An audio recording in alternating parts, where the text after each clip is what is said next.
तो दोस्तों अब हम जानेंगे कि जो हमारे एमपी है, जो हमारे मध्य प्रदेश के कितने ज़िले हैं और कौन सा ज़िला कहाँ है, लोकेशन वाइज आपको पता होना चाहिए हमारे राज्य के बारे में। जो कि अब देखते हैं तो 52 ज़िले और 10 संभाग है, तो उसको हम लोकेशन वाइज देखेंगे।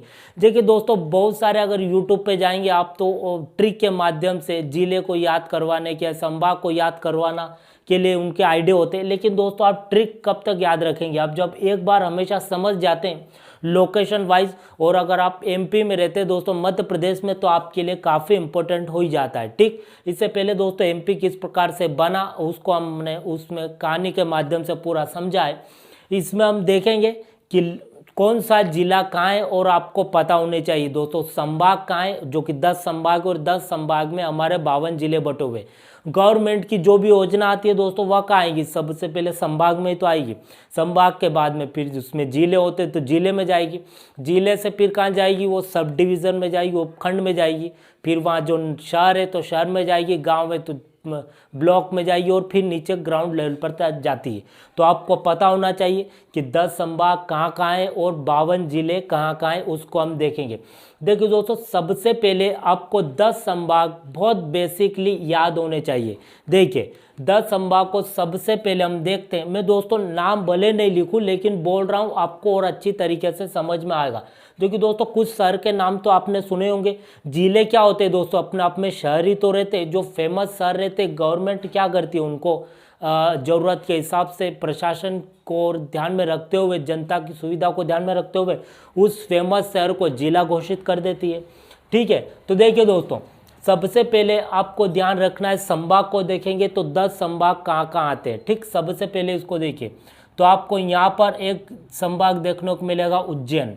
ठीक है, यहाँ पर आपको नज़र आ रहा है उज्जैन। के बाद में यहाँ पर आपको देखने को मिलेगा इंदौर। दोस्तों लोकेशन वाइज में बता रहा हूँ, यहाँ पर उज्जैन आएगा, यहाँ पे इंदौर आएगा। ये 2 संभाग हो जाते हैं। ठीक, उसके बाद में इधर चलते हैं हम, तो यहाँ पर आपको देखने को मिलेगा नर्मदापुरम संभाग। नर्मदापुरम दोस्तों यहाँ से नर्मदा नदी निकली है, तो इसलिए 3 जिले आते हैं इसमें, होशंगाबाद, बैतूल और हरदा। तो 3 जिलों को मिलाकर नर्मदापुरम संभाग होता है। ठीक, यहाँ पर बीच में आपको देखने को मिलेगा भोपाल संभाग। ठीक है, इधर आते हैं तो यहाँ पर आपको देखने को मिलेगा सागर संभाग। ठीक, यहाँ पर आते हैं तो आपको देखने को मिलेगा जबलपुर संभाग। जबलपुर संभाग के बाद में ये दोस्तों संभाग है। संभाग कोई शहर होता है और वह जिला भी होता है, और संभाग के अंदर कुछ जिले आते हैं। तो जाहिर है जो संभाग जहाँ है उसके आसपास कुछ जिले को मिलाकर ही ये संभाग बना है। ठीक है, जैसे जिले भी कौन कौन से होते हैं उसको भी हम देखेंगे। तो देखिए हमने उज्जैन को देखा, इंदौर को देखा, भोपाल को देखा, नर्मदापुरम संभाग, यहाँ सागर संभाग आ जाता है, जबलपुर संभाग, और यहाँ शहडोल संभाग आ जाएगा। ठीक, यहाँ अगर देखें तो यहाँ रीवा संभाग आपको देखने को मिलेगा, रीवा संभाग हो जाता है। यहाँ पर आपको ग्वालियर संभाग देखने को मिलेगा। यहाँ पर आपको चंबल संभाग, जो कि चंबल कोई जिले का नाम नहीं है दोस्तों, यहाँ से चंबल नदी निकली है, तो इसलिए इस संभाग का नाम क्या रख दिया गया है? चंबल संभाग रख दिया गया है। जो कि चंबल के डाकू हुआ करते थे, आपने सुना भी होगा, गब्बर सिंह और बहुत सारी सीमा परिवार और काफ़ी डकैत हुआ करती। चंबल के बीहड़ में ही वो रहते थे। तो किसी दिन उसकी बात करेंगे डाकुओं की, अभी नहीं। देखिए दोस्तों यहाँ से चंबल नदी निकली है। तो ये आपको कुछ संभाग नजर आ रहे जो कि आपने देखा होगा। तो कुछ इस तरह से संभाग होते हैं। ठीक है, उज्जैन हो जाता है, इंदौर हो जाता है, नर्मदापुरम, यहाँ पर आपको देखने को मिलेगा भोपाल, ग्वालियर, यहाँ पर हो जाता है चंबल संभाग। ये 6 संभाग हो जाते हैं। 6 के बाद में सागर हो जाता है, जबलपुर हो जाता है, और यहाँ पर आपको देखने को मिला शहडोल, और ये हो जाता है रीवा संभाग। ये 10 संभाग है। मतलब यूँ समझिए कि हमारी राजधानी भोपाल में जो भी कोई गवर्नमेंट की योजना बनेगी वो पहले इस 10 संभाग में ही जाएगी। 10 संभाग आपको बेसिकली 10 क्या है दोस्तों? बड़े बड़े शहर ही तो है। तो देखिए यहाँ पर चंबल संभाग, यहाँ श्योरपुर, मुरैना, भिंड 3 जिले आते हैं इसमें। यहाँ ग्वालियर संभाग आ जाएगा, उज्जैन संभाग, इंदौर, नर्मदापुरम, इसमें 3 जिले आते। दोस्तों 2 संभाग ऐसे हैं जो नदियों के नाम पर उसका नाम, उन संभाग का नाम रखा गया। जैसे उज्जैन तो खुद जिला है ही और एक शहर भी है। इंदौर खुद जिला और एक शहर है। लेकिन 2 ऐसे संभाग है, जैसे चंबल संभाग, जैसे चंबल कोई शहर का नाम नहीं है, वो नदी के नाम पर ही संभाग का नाम रखा गया। जैसे इसमें 3 जिले आते हैं, श्योपुर, मुरैना और भिंड। तो कौन से भी जिले का नाम मतलब चंबल तो ही नहीं, तो नदी के नाम पर इस संभाग का नाम रखा गया। यहाँ पर बैतूल, होशंगाबाद, हरदा, तो पहले इसका होशंगाबाद संभाग हुआ करता था, लेकिन अब उसका नाम रख दिया गया है नर्मदापुरम संभाग। यहाँ से नर्मदा नदी निकली है, जो कि हमारी सबसे बड़ी नदी है मध्य प्रदेश की। ठीक, ये हमने देखा, संभाग को हमने देख लिया, डिट आपको पता चल गया, सागर संभाग, जबलपुर, शहडोल, रीवा, आपको मैप वाइज पूरा क्लियर हो गया होगा। अब हम चलते हैं दोस्तों, संभाग को देख लिया, 10 आपको नजर भी आ रहा है। अब हम जिले देखते हैं, क्या देखते हैं, जिले देखते हैं कि संभाग में जिले आते हैं।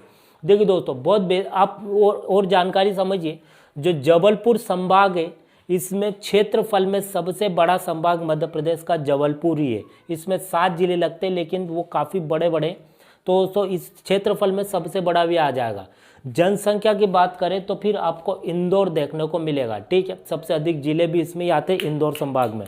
और दोस्तों जन क्षेत्रफल में अगर देखें जबलपुर संभाग, तहसील पूछी जाए कि सबसे अधिक जनसंख्या किस तहसील में रहती है, तो इंदौर तहसील में। ठीक है, देखिए, और आपको पता होगा कि जो संभाग रहता है वो जिला भी होता है, और जिला होता है तो तहसील भी होगा, तहसील भी होगा, नगर पालिका भी होगा। नगर पालिका है तो उसमें कुछ ग्राम भी लगते होंगे। तहसील के अंदर सब आ जाते हैं, आपको पता होगा, शहर भी आ जाते हैं, खेती बाड़ी भी आ जाती है जिसको हम तहसील बोलते हैं, और ब्लॉक भी आ जाते हैं जो ग्राम पंचायतों से मिलकर। दोस्तों जो पंचायती राज वाले वीडियो में आपने देखा होगा।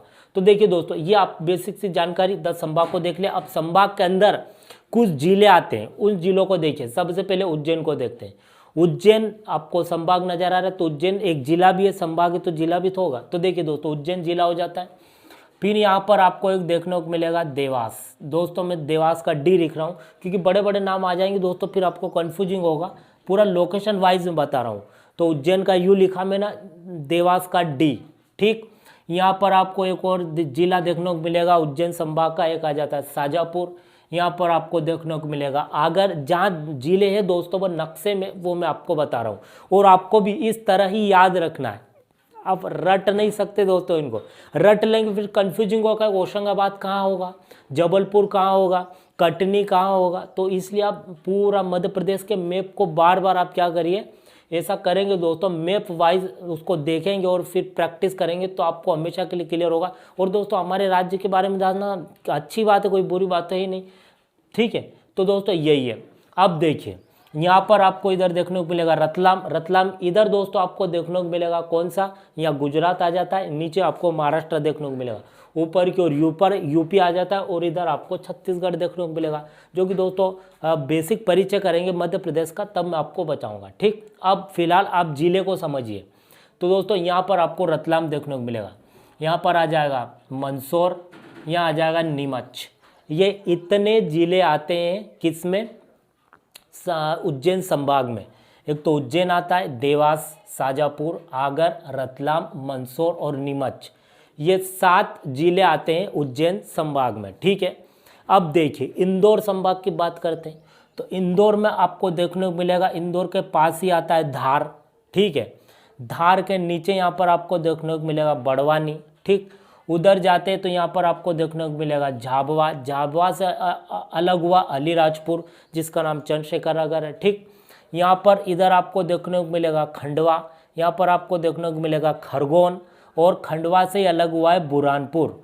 तो ये कितने जिले हो जाते हैं, 8 जिले। सबसे अधिक जिले जो है 8, वो इंदौर संभाग में ही आपको देखने को मिलेंगे। तो ये इंदौर संभाग हो जाता है। एक बार और फिर देख लेते हैं इंदौर संभाग को। आई से इंदौर, यहाँ धार हो जाता है, डी का धार लिखा है मैंने, बड़वानी उसके नीचे, यहाँ झाबुआ से अलग हुआ अलीराजपुर। ठीक, यहाँ खंडवा और खरगोन दोनों पास पास ही, इनको निमाड़ भी बोलते हैं, आपने देखा होगा, पूर्वी निमाड़ पश्चिमी निमाड़ दोनों को, खंडवा खरगोन को। तो दोस्तों खंडवा से जो अलग हुआ है वो हुआ है, कौन हुआ हमारा, बुरहानपुर। 2003 में। तो 8 जिले हुए। उज्जैन संभाग में 7 जिले हैं, और इंदौर संभाग में 8 जिले। आप अपने को 52 जिले करने, आपको पता है ना, और 10 संभाग के अंदर 10 संभाग है।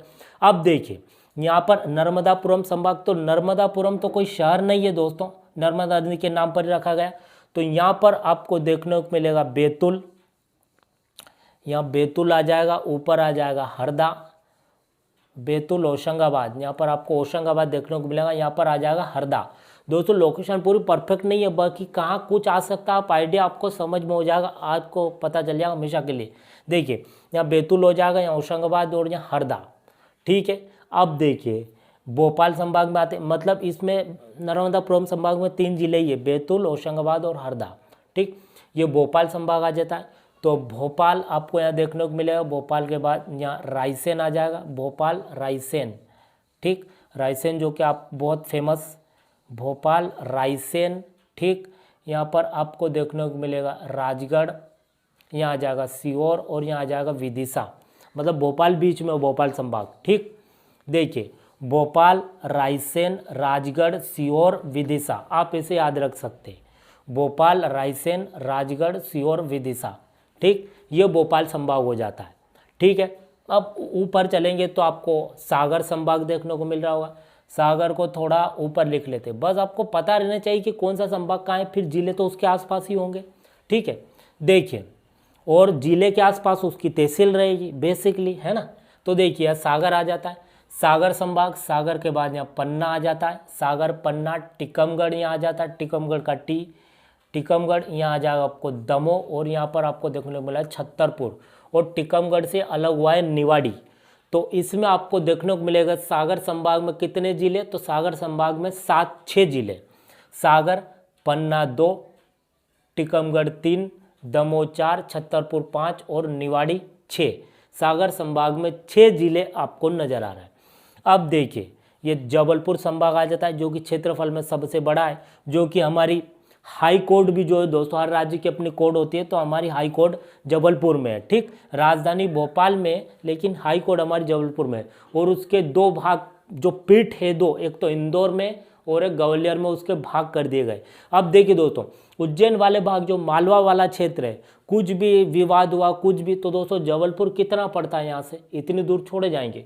तो गवर्नमेंट किसके लिए होती है, जनता के लिए होती है, तो जनता की सुविधा को देखते हुए हमारी हाई कोर्ट के 2 भाग कर दिए गए। कुछ व्यक्ति इंदौर में बैठते हैं और कुछ व्यक्ति ग्वालियर में बैठते हैं, ताकि हमको इतनी दूर ना आना पड़े, हम इंदौर में ही जो भी हमारा विवाद है लड़े झगड़े का, वो यहाँ पर हाई कोर्ट में सुलझ सके, और यहाँ इधर वाले क्षेत्र, सिंध वाले क्षेत्र ग्वालियर में चले जाए। तो वही है जबलपुर। यहाँ पर ऊपर चलेंगे तो यहाँ पर कटनी हो जाएगा, इसमें 7 जिले आते हैं दोस्तों जबलपुर संभाग में, जबलपुर, कटनी, यहाँ पर आपको नरसिंहपुर देखने को मिलेगा, ठीक। यहाँ बीच में जबलपुर, कटनी, नरसिंहपुर, सिवनी आ जाएगा, यहाँ पर सिवनी, और यहाँ अगर देखें तो यहाँ बालाघाट आ जाएगा, और यहाँ मंडला आ जाएगा, ठीक है। क्या आ जाएगा, मंडला। तो आपको देखने को मिलेगा जबलपुर, कटनी, नरसिंहपुर, सिवनी, बालाघाट और मंडला, ये इसमें आ जाते हैं।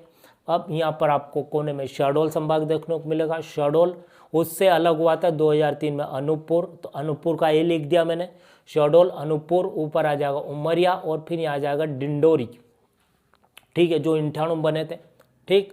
अब देखिए ये 4 जिले आते हैं इसमें शहडोल संभाग में, शहडोल, अनूपपुर, उमरिया और डिंडोरी, 4, ठीक।